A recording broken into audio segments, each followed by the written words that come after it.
Hello everyone, how are you doing today? Hope you're doing well. Today I'm gonna teach you how to insert images into your website. And before we start the lesson, don't forget to subscribe our channel, click on the ring button and like this video. And let's start our lesson.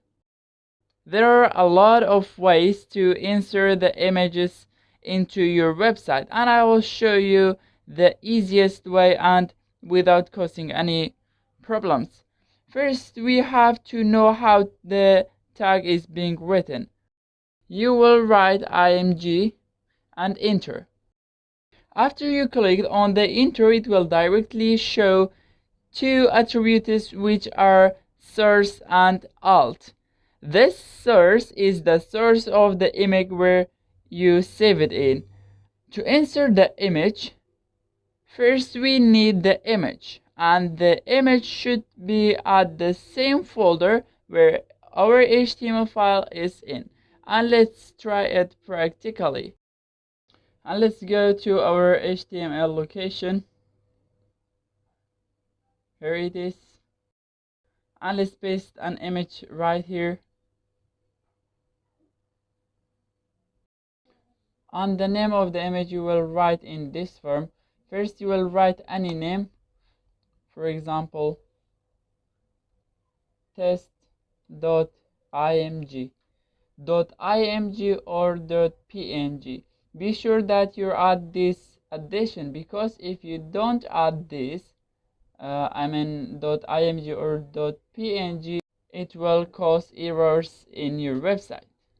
And let's enter, and let's go to insert the image in our website.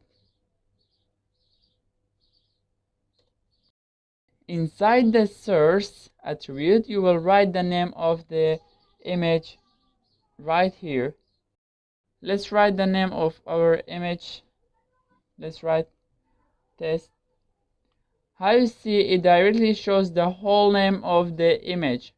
And let's enter it and go to see the result of this one in Go Live. How you see, the photo is inserted but the size is very big. And we will learn how to resize images in CSS course. And what is the alternate text? First, let's give a text to the attribute. For example, the image is not found.